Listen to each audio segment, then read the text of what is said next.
kasaysayan, kababalaghan at iba pa ating tuklasin dito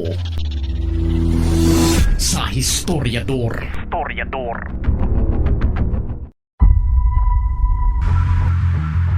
Bago nangyari ang ipinatawag ni Senador Bato de la Rosa na isang Senate hearing sa kasong pagsingaw ng dokumento ng Philippine Drug Enforcement Agency o PDEA, kung saan ay inilabas ni dating diehard supporter ni BBM pero kalaunan ay naging matinding kritiko nito na si Maharlika, ay nagumpisa ang malaking aligasyon na ito mula mismo kay dating Pangulong Rodrigo Duterte.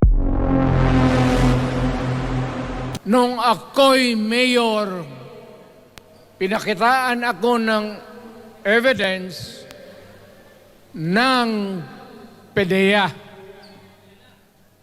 Doon sa listahan, nandoon yung pangalan mo.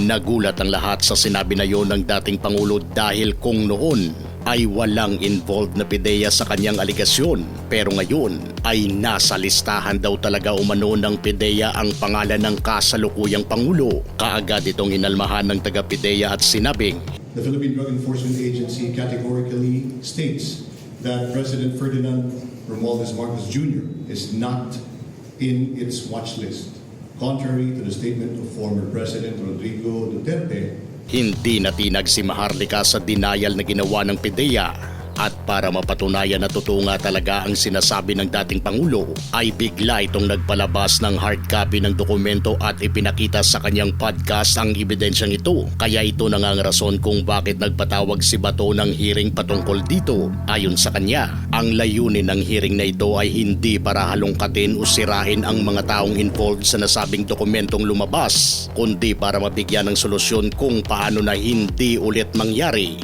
ang paglabas ng mga confidential na dokumento na dapat sana ay hindi isinasa publiko. Itong aking investigation na kinakanda kay investigation in aid of legislation. Opo. Hindi po ito investigation in aid of persecution. Kung sino man yung mga tao na involved dyan na nakasulat, wala po akong objective, hindi po kasama sa objective ko na i-persecute sila. Okay. Ang aking concern dito is yung PDEA leaks, yung leakage ng mga confidential documents na napaka-importante, sagrado yan as far as the security people are concerned. Dahil nga, it can bring down a government, it can bring down a country kapag yung mga papel na ganyan ay pinabayaan natin. Ayon sa PDEA, ang naglabas ng nasabing dokumento ay mismo ang kanilang dating ahente na si Jonathan Morales. Questionable raw ang kredibilidad ng dati nilang tauhan na ito dahil sa napakarami itong mga kaso.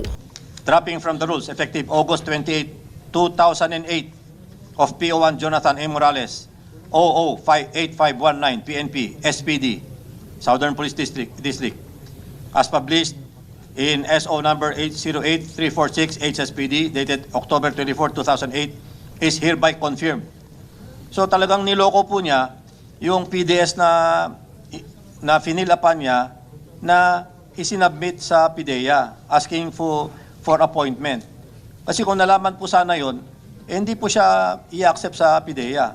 Ako po ay, tama po yung sinabi niyo, wala pa ako sa PDEA noon nangyari itong mga to. But we are basing on records. May mga papeles po kami na hawak. How can he deny? Pero ayon naman kay Morales, nung nag-apply ako sa PDEA at pinag-comply naman nila ako dun sa mga requirements, nakapaghingi pa ako ng mga clearance Nakapag-clearance pa po ako. Hindi ako makaka-transfer kung walang clearance na binibigay sa akin ang PNP.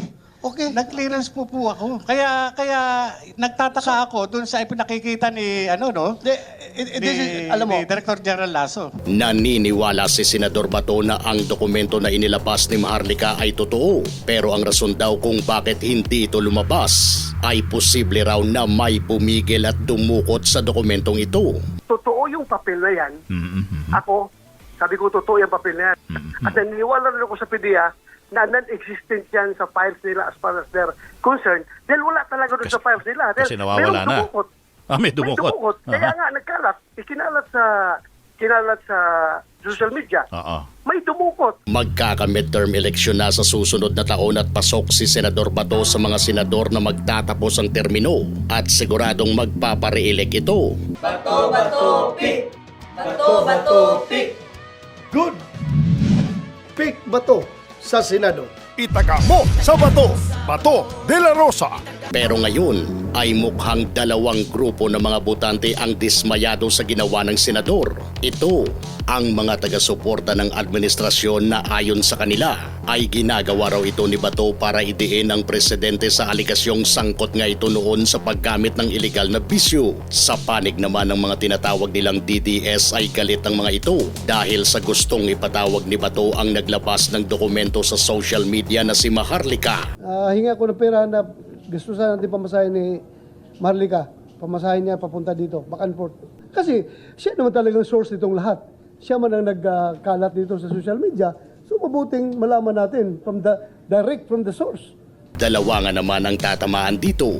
Una ay pag mapatunayang totoo nga ang dokumento at dinoktor lang na hindi ito lumabas. Ibig sabihin na totoo nga ang sinasabi sa dokumento na gumagamit nga noon ng polvoron ang kasalukuyang Pangulo. Pangalawa, kung mapatunayang gawa-gawa lang ito at hindi talaga kasama ang pangalan ng Pangulo sa suspect nila noon, ay lalabas na fake news nga ang inilabas ni Maharlika at natural ay masasaktan at madadawit dito ang DDS. Alinman sa dalawa na ito ang lalabas ay paniguradong isa sa mga grupo ng mga botante na ito ay mawawala kay Senador Bato.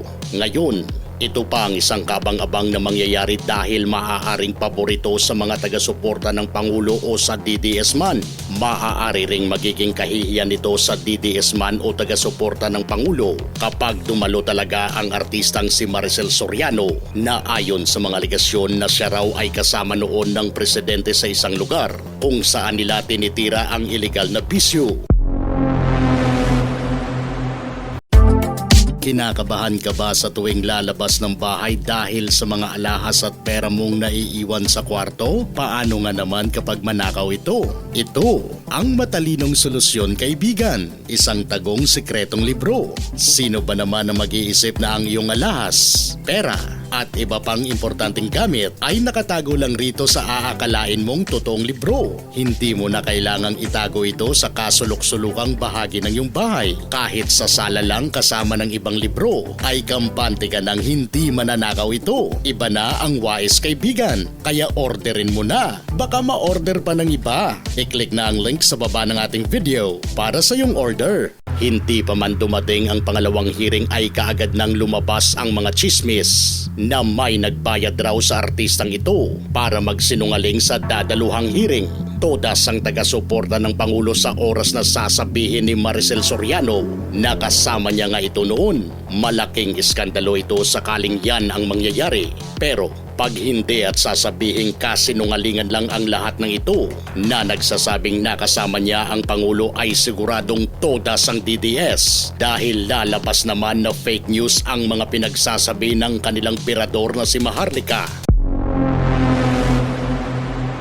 Pero wala pang kasiguraduhan kung ano nga ba ang mga sasabihin ni Maricel Soriano at kung saan ito papanig. Malalaman pa ito sa Martes, May 7, 2024 kapag matuloy nga ang kanyang pagdalo. Kung pagbabasihan natin noong nakaraang eleksyon ay si Leni Robredo ang sinuportahan ni Maricel Soriano.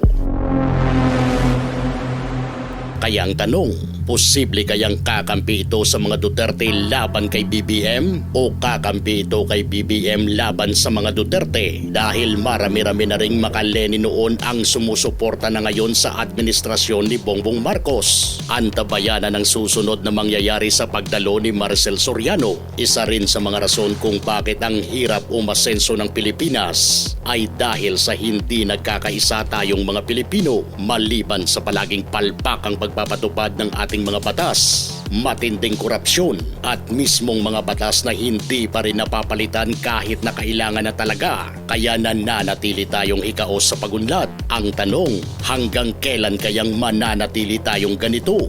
Walang asenso at hirap sa buhay ang bawat Pilipino. Ikaw, sino sa tingin mo ang kakampihan ni Maricel Soriano sa pagdalo nito sa hearing? ng Senado.